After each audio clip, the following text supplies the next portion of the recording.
Bakal capres dari Koalisi Perubahan Anies Baswedan di depan para nelayan Senin sore di Banyuwangi, Jawa Timur, Saudara, berjanji akan memprioritaskan masalah perikanan dan nelayan jika menang di Pilpres 2024 nanti. Anies Baswedan bersafari menemui nelayan tradisional di Pelabuhan Muncar, Banyuwangi, Jawa Timur. Kedatangan Anies disambut riuh nelayan yang ingin bersalaman dan berfoto bersama. Dalam kunjungannya kali ini, Saudara, Anies pun melihat proses pengolahan ikan asin di pesisir Muncar. Anies dan para nelayan pun berdialog langsung soal persoalan yang dihadapi nelayan termasuk semakin sulitnya tangkapan ikan.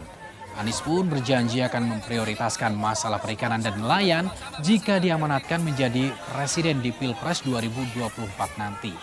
Saat ditanya soal cawapres, lagi-lagi Anies enggan mengungkapkannya.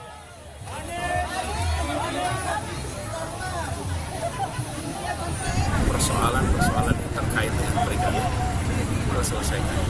Dan untuk itu, apabila amanat itu diberikan, maka itu menjadi prioritas. Sudah ada nama yang cocok, Pak? Bocorannya, Pak? Sudah ada nama yang Jawa Timur, Pak. Pak, ini kan semakin dinamis, Pak. Mungkin nggak